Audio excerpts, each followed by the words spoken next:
Jumpa kembali Sobat All About China.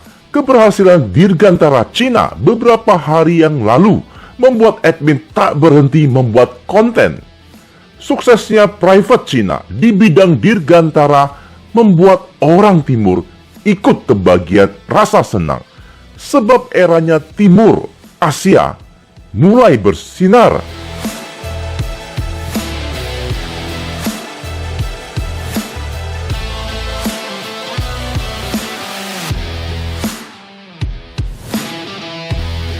Cina adalah pusatnya startup peroketan atau Dirgantara, mulai tumbuh serentak, tersisa 2 hingga 3 tahun saja, maka kejayaan SpaceX pada seri Falcon 9 sepenuhnya akan memudar.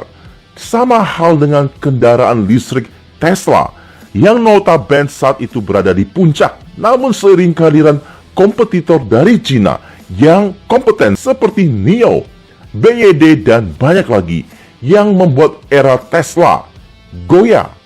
Hal yang sama akan segera terjadi di segmen peroketan atau Dirgantara. Suka atau tidak, kompetitor yang kompeten sedang bermunculan dari Cina dan segera mengoyak superior SpaceX Falcon.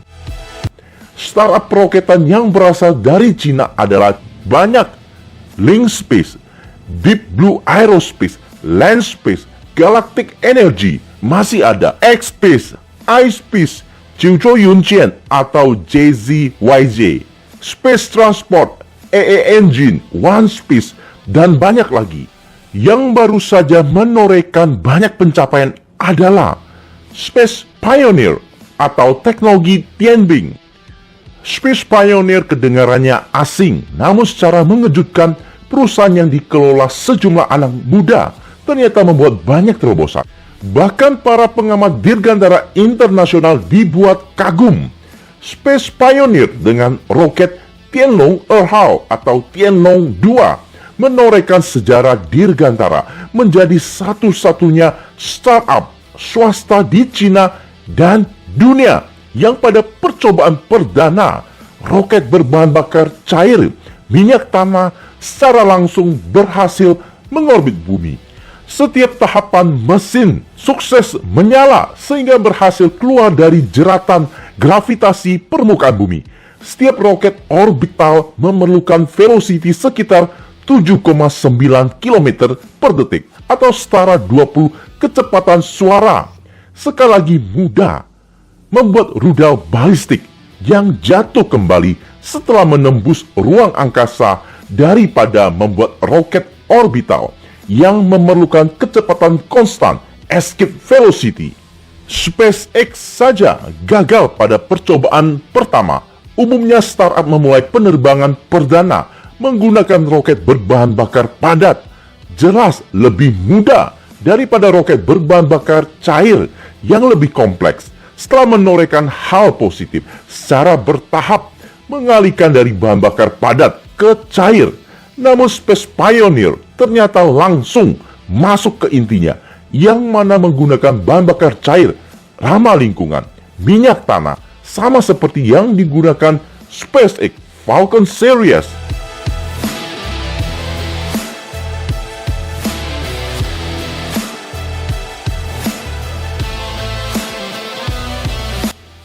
Space Pioneer memikirkan jauh ke depan. Roket pada penerbangan perdana adalah roket yang dapat digunakan kembali pada stage pertama alias reusable. Jadwal berikutnya mungkin akan segera mengirim roket Tianlong Sanhao atau yang ketiga. Pada stage pertama setelah menyelesaikan tugas dapat kembali mendarat dan bisa digunakan terus-menerus. Tianlong 2 bukan roket kecil, berdiameter 3,35 meter dengan tinggi hampir 24 meter dan bobot liftoff 153 ton, setara 3 unit Boeing 737 MAX, kapasitas 2 ton muatan orbit rendah dan 1,5 ton pada ketinggian 500 km di atas bumi.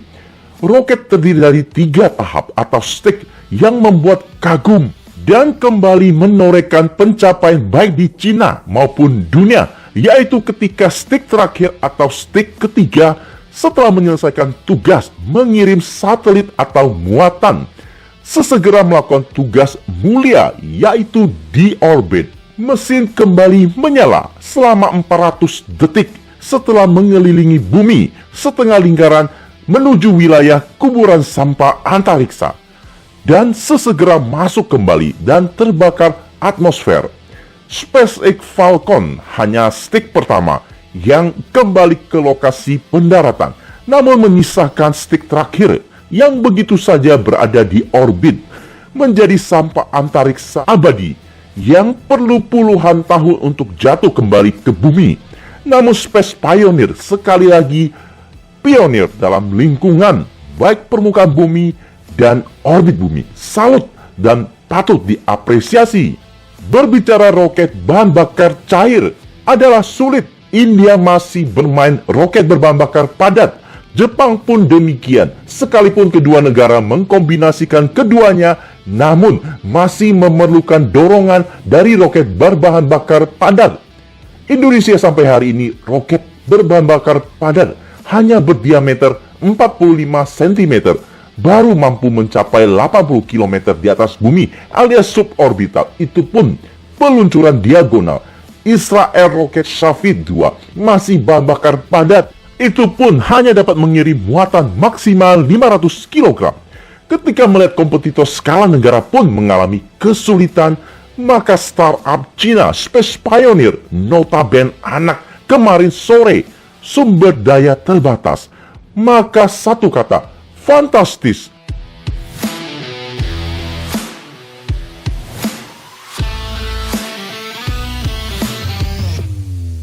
Mengancam Amerika dan Eropa. Dunia dirgantara Cina sangat murah dan mengancam pasar dirgantara Amerika dan Eropa. Oleh itu, Amerika hanya menyisakan peluncuran SpaceX, roket Long March milik BUMN Cina yang tidak memiliki kemampuan recovery atau reusable, ternyata memiliki kos peluncuran lebih murah dari SpaceX Falcon 9. Long March 3B yang notabene adalah teknologi tua hanya memerlukan 580 miliar rupiah atau sekali meluncur atau 38 juta US dollar.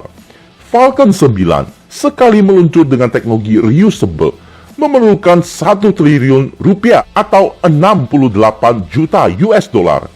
Kedua roket memiliki kapasitas yang hampir serupa, yaitu 5 hingga 7 ton pada GTO, Geostationary Transfer Orbit. Roket generasi baru Cina, yakni Long March 7 dan 8, memiliki kos yang lebih murah. Anggaran dirgantara Cina paling efisien, anggaran yang lebih rendah dari Amerika, namun menghasilkan performa yang sama bahkan unggul. Itu pun berkat SpaceX yang mendominasi peluncuran dirgantara Amerika. Kalau tidak, Amerika akan tertinggal jauh. Frekuensi peluncuran roket tinggi, stasiun antariksa, berbagai jenis satelit, misi bulan, Mars, dan sebagainya ditebus dengan biaya 5 kali lebih rendah dari Amerika. Beberapa tahun ke depan, pasar roket akan kedatangan startup swasta Cina secara permanen yang mengadopsi reusable VTVL, akan mengubah harga peluncuran lebih kompetitif. Banyak alternatif, maka aset antariksa Cina akan bertambah signifikan dan era roket mahal akan selesai. Dirgantara adalah sulit. Virgin Orbit dari Inggris sudah gulung tikar setelah gagal.